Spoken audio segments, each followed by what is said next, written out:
श्री स्वामी समर्थ प्रेक्षकांनो, जुळली गाठ या मालिकेमध्ये खूप सुंदर असा ट्विस्ट येताना आपल्याला पाहायला मिळणार आहे. बरं का, सावीला नीतावर झालेल्या अन्यायाचा खूप राग आलेला असतो आणि भास्कर नीतासोबत ज्या पद्धतीने वागलेला असतो ते इकडे सावीला अजिबात आवडलेलं नसतं.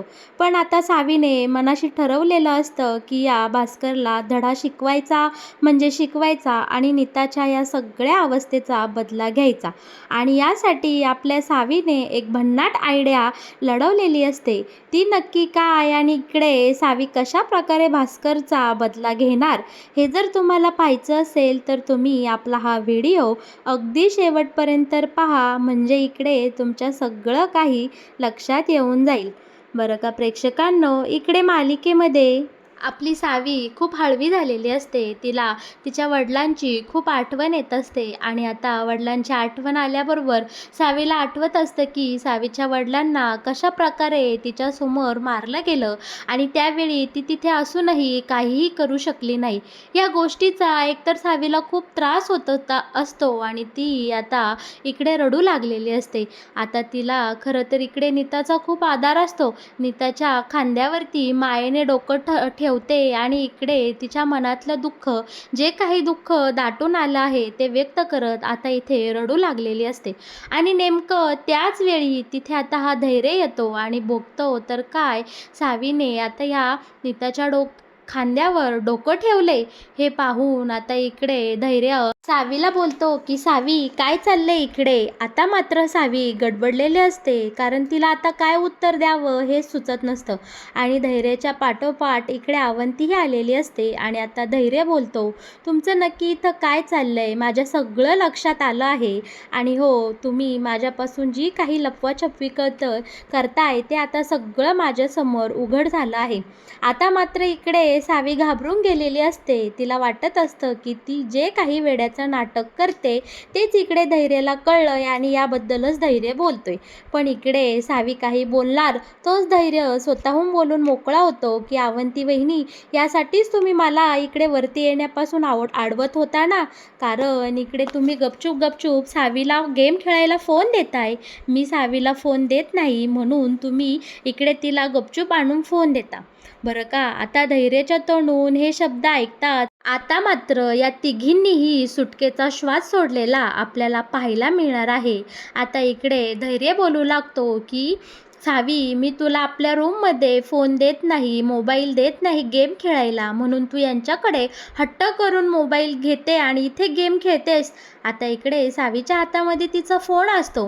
बरं का, आता सावीला असं वाटतं चला आपलं भांडं फुटलं नाही. मग लगेच सावी तिच्या कॅरेक्टरमध्ये घुसते आणि लगेच लहान मुलीसारखी वेड लागल्यासारखं इथं बोली लागते, हो फ्रेंड, मग मी काय करणार, तू मला फोन देत नाही ना म्हणून मी नाही आले, म्हणून मी इकडं आले आणि यांच्या दोघींकडनं गपचूप गपचूप फोन घेतला आणि मी इथे गेम खेळले. फ्रेंड, तू तू का मला फोन देत नाही रे. आता इकडे लगेच आपला हा धैर्य बोलतो की म्हणजे सावी, तुला आता फ्रेंडपेक्षा मोबाईल जास्त जवळचा झाला आहे का. आता इकडे अवंती बोलते, भाऊजी. तेव्हा आता इकडे लगेच धैर्य बोलतो, तुम्ही दोघी इथं काहीही बोलू नका, तुम्ही दोघी हिला सामील आहात हे आता मला चांगलंच कळलं आहे. तुम्ही काय हिच्या नादी लागलात आणि हिला फोन देताय काय वहिनी, मला तुमच्याकडनं ही अपेक्षा नव्हती. बरं का, आता दोघीही या जावा खाली मान घालून उभ्या राहिलेल्या असतात आणि धैर्य मात्र इकडे सावीला बोलत असतो की सावी, माझी तुझ्याकडनं अजिबात ही अपेक्षा नव्हती आणि मला कळून चुकलंय की तुला फ्रेंड महत्त्वाचा नाही तर तुला फक्त मोबाईल महत्त्वाचा आहे. आता मात्र इथे सावी लगेच बोलते, नाही नाही फ्रेंड, मला तूच महत्त्वाचा आहे. आणि लगेच इकडे आता नीताजवळ तिच्या हातातला फोन देते आणि बोलते, हा हा घे तुझा फोन, नको मला, मला माझा फ्रेंड महत्त्वाचा आहे. बरं का, आता इकडे आता आपण पाहतो की रागारागाने धैर्य इथून निघून जातो आणि आता पाठीमागे आपली लगोलग सावीही गेलेली असते. आणि सावी गेल्यानंतर आता हे दोघेही त्यांच्या मध्ये गेलेले आपल्याला पाहायला मिळणार आहेत. बरं का आता इकडे सावी लगेच आता धैर्यला बोलत असते की फ्रेंड प्लीज तू माझ्यावर रुसू नको ना, तू असं मला बोलू नको ना, चुकलं माझं, सॉरी सॉरी सॉरी. पण इकडे धैर्य बोलतो की नाही मी तुझ्यावर रागवलं आहे, तू असं का वागलीस. आता इकडे आपली सावी लढीवारपणे लगेच धैर्यला बोलते बरं ठीक आहे मी तुमच्यासाठी इथे उठाबशा काढते. आणि आता सावी चुकीसाठी धैर्यकडे उठाबशा काढून माफी मागत असते. 1, 2, 3, 4 अशा 10 उठाबशा सावी काढताना आपल्याला पाहायला मिळणार आहे. बरं इकडे आता लगेच धैर्य हसत हसत बोलतो बरं ठीक आहे केलं मी तुला माफ. आता धैर्याने माफ केलं म्हणल्यावर सावी लगेच इकडे लहान मुलीसारखी सोप्यावर इकडे तिकडे टनाटना उड्या मारू लागलेली आपल्याला पाहायला मिळणार आहे. आणि हिच्या या आनंदाच्या भरात ती सोप्यावरून जोरात उडी खाली मारते आणि उडी मारल्याबरोबर तिचा पाय आता इथे मुरगळलेला आपल्याला पाहायला मिळणार आहे. सावी मोठ्या मोठ्याने ओरडते. आता लगेच इकडे धैर्य बोलतो काय अगं सावी असं लहान मुलीसारखी करतेस. तेव्हा सावी बोलते फ्रेंड तू मला माफ केलं ना, मग त्या आनंदात मी उड्या मारल्या आणि मग माझा पाय मुरगळला, खूप दुखतोय फ्रेंड, माझा पाय खूप दुखतोय. आता लगेच इकडं धैर्य काय करतो सावीला एका जाग्यावर बसवतो आणि बोलतो की थांब आपण ना आता लगेच त्या पायाला मलम लावूया. आणि घाईघाईने तो जातो आणि घरामध्ये असलेला जो काही मलम असतो तो आणतो, सावीच्या पायाला लावतो आणि छानपैकी त्या पायाची मालिश करताना आपल्याला इकडे धैर्य दिसणार आहे.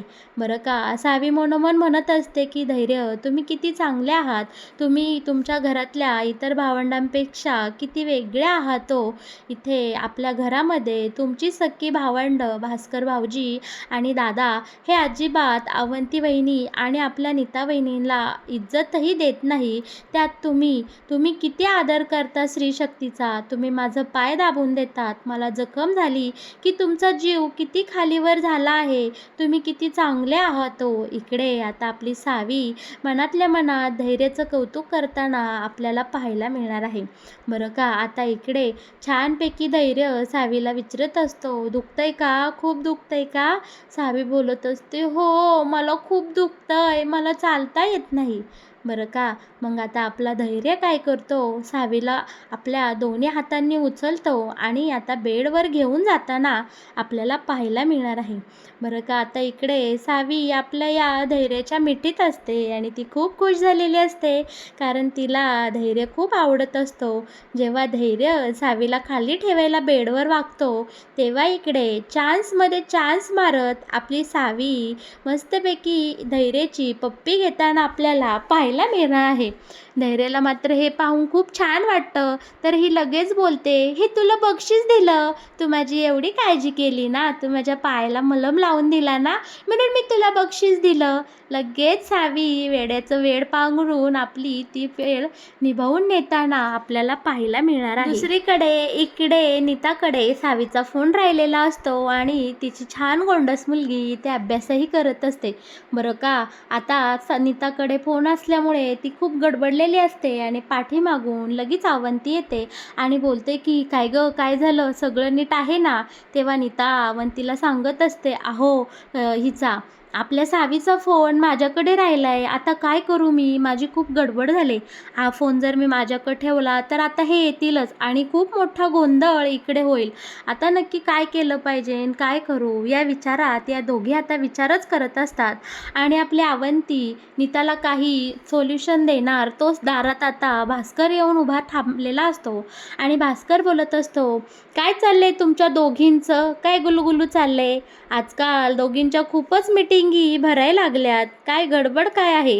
तेव्हा आता आपली अवंती बोलते नाही हो भाऊजी सहजच आले होते. तेव्हा नीता बोलते अहो सहजच आल्या होत्या त्या, प्लीज त्यांना काही बोलू नका.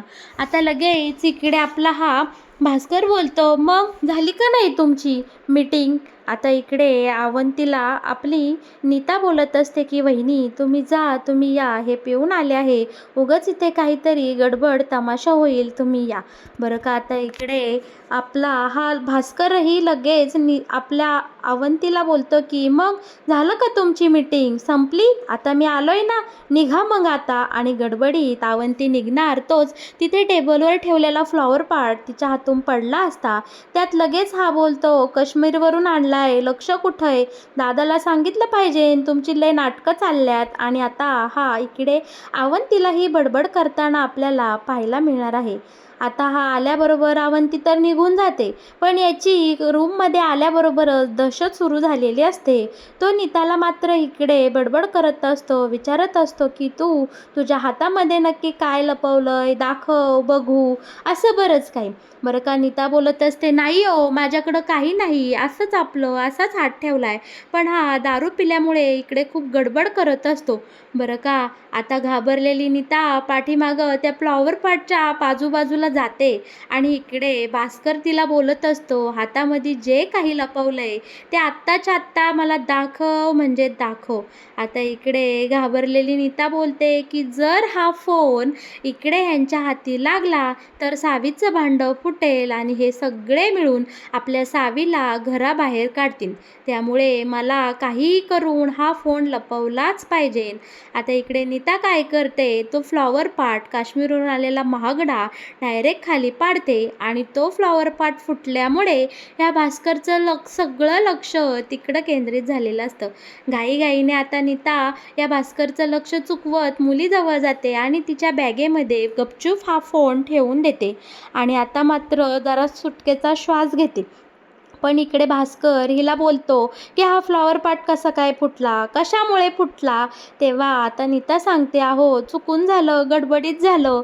आता बरं का इकडे हा परत या गोष्टीवरूनच हिला बडबड करताना आपल्याला पाहायला मिळणार आहे. भास्कर बोलतो, एवढा महागडा फ्लॉवर पॉट फुटला, तुझ्या बापाच्या घरून आणला होता का हा. आणि इकडे डायरेक्ट आता आपल्या या नीताचा हात भास्कर धरतो आणि इतका जोरात पिरगळतो की अक्षरशः या नीताला खूप त्रास होत असतो. त्याची मुलगीही खूप घाबरते. ती बोलते, पप्पा प्लीज आईला सोडा ना, चुकलं पप्पा, सॉरी ना पप्पा, आईला सोडा ना. पण हा भास्कर मात्र त्याचा पुरुषार्थ दाखवत इकडे नीताला खूप त्रास देत असतो आणि त्यांनी जो काही हात नीताचा पिरगळलेला असतो त्यामुळे तिच्या हाताला खूप मोठी दुखापत झालेली असते. आता हा त्या मुलीला बोलतो की तुझं उरकती का नाही, मला झोपायचं आहे. आता घाबरलेल्या अवस्थेत ती चिमुरडी पटापट तिचं सगळं सामान आवरते आणि हा बेवडा, हा पिलेला भास्कर आता इकडे तिकडे डुलक्या खात जातो. त्या सोफ्यावर ते मुलीची बॅग चेक करणार, तोच ती बॅग उचलतो, पुन्हा तिथे टाकतो आणि थेट जाऊन सोफ्यावर जाऊन झोपताना आपल्याला पाहायला मिळणार आहे. इकडे अगदी कसं बसं का होईना पण नीता वाचलेली असते आणि सावीचं भांडं फुटता फुटता आज पुन्हा एकदा राहिलेलं असतं. सावीचा मोबाईल आता नीता व्यवस्थित ठेवते. भास्कर तर झोपी गेलेला असतो. आता सुंदर दिवसाची सुंदर सकाळ झालेली असते. आपली सावी छानपैकी इकडे धैर्याच्या मिठीमध्ये झोपी गेलेली असते. आता सावीला जाग येते, बघते तर का ही दोघेही एकमेकांच्या अगदी जवळ मस्त झोपलेली असतात. आता सकाळ सकाळ उठल्यावर सावी प्रेमाने धैर्याकडे पाहते, त्याला एक छानसा पापा देते आणि त्याच्या नाकाशी खेळते. छान मस्त फ्रेश मूडने सावी आता झोपेतून उठलेली असते आणि तिला आता आठवतं की अरे माझा फोन तर तिकडे वहिनीच्याच रूममध्ये राहिला, नीता वहिनीचा फोन राहिला. आता पटकन सावी घाईघाईने उठते आणि तिकडे नीताच्या रूमकडे जायला निघणार, तोच नीताच इकडे दारामध्ये फोन घेऊन आलेली असते आणि बोलते, अगं सावी काल तुझा फोन तिकडे राहिला. तेव्हा सावी बोलते, हो वहिनी माझ्या आत्ताच लक्षात आलं आणि त्यासाठीच मी तुमच्याकडे येणार होते फोन न्यायला. आता नीता जेव्हा सावीला फोन देते तेव्हा मात्र नीता हात पुढे करताना असं करते. हा आवाज ऐकून लगेच सावी बोलते की काय झालं वहिनी, काही दुखतंय का, त्रास होतोय का. पण नीता सावीला बोलते, नाही ग बाळा, प्लीज आता हट्ट करू नको, काय झालं कसं झालं विचारत बसू नको, आता शांतपणे तू तुझ्या कामाला लाग. बरं का. पण इकडे सावीला मात्र चैन पडत नसते. ती 1-2 वेळा चौकशी करते, पण नीता काही सावीला सत्य सांगायला तयार नसते. पण आता तिचा हात खूप दुखत असतो. पुन्हा एकदा तिकडे नीताच्या वेदनेचा आवाज सावीला येतो. सावी हातावरचा पदर बाजूला सारते आणि बघते तर काय, नीताच्या हाताला खूप सारी जखम झालेली असते. तेव्हा आता इकडे सावी नीताला विचारते, "वहिनी, नक्की तुम्हाला काय झालं? तुम्ही सांगा मला, आत्ताच्या आत्ता सांगा." तेव्हा घडला सगळा प्रकार आता सावीला नीता सांगून टाकते. आणि बाकी आता सावी बोलते की भास्कर दादाला आता बाकी शिक्षा होणार म्हणजे होणार. वहिनी, आपण बायका अशा सगळ्या गोष्टी सहन करतो म्हणूनच या नवऱ्यांचं फावतं आणि दिवसेंदिवस ते अत्याचार करू लागतात. तुम्ही का बरं त्याच वेळी त्यांना जाब दिला नाही किंवा त्यांच्या ह्या सगळ्या कृत्याला प्रत्युत्तर केलं नाही? तेव्हा जर तुम्ही थोडी हिंमत दाखवली असती तर त्यांची परत असं वागायची तुमच्यासोबत हिंमत झाली नसती. पण असो, मी मात्र या सगळ्याचा बदला भास्कर दादाकडनं घेणार म्हणजे घेणार. सगळेजण छानपैकी हॉलमध्ये जमलेले असतात. सगळ्यांचा नाश्ता वगैरे सगळं उरकतं आणि प्रत्येकजण आपापल्या मार्गाला निघून जातात. आता हॉलमध्ये भास्कर आलेला असतो आणि भास्करसाठी चहा नाश्ता सगळं काही इकडे आपल्या नीताने वाढलेलं असतं. आता ज्या वेळेस हा नाश्ता आणि चहा पेत असतो त्यावेळेस सावी मुद्दामहून भास्करजवळ जाते आणि त्याच्या हातातला चहा त्याच्या अंगावर सांडवते. असं केल्यामुळे भास्करला सावीचा खूप राग येतो. तो उठतो, तिच्यावर चिडतो आणि तिच्यावर हात उगारायला लागतो. जसा का भास्कर सावीवर हात उगारतो, सावी घाबरते, सॉरी बोलते आणि तोच हात उलट्या हाताने अशा प्रकारे सावी आता पकडते की भास्करला बाकी ती तिच्या चुकीची शिक्षा मिळूनच देते. आता सावीने भास्करचा हात जो काही जोरात पिरगळलेला असतो. भास्कर ओरडतो, "सोड मला, सोड." पण घरामध्ये दुसरं मोठं कुणीही नसतं.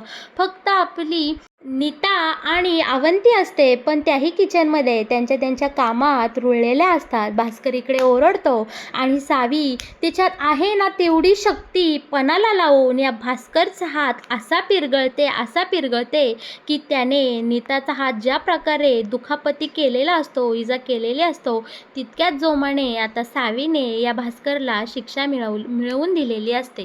आता इकडे नीता आणि आपली अवंती धावत पळत येते. भास्कर आणि सावीतला हा वाद मिटवते. सावीला बाजूला खेचतात आणि आता घाईघाईने भास्कर दवाखान्यात जाताना आपल्याला पाहायला मिळणार आहे.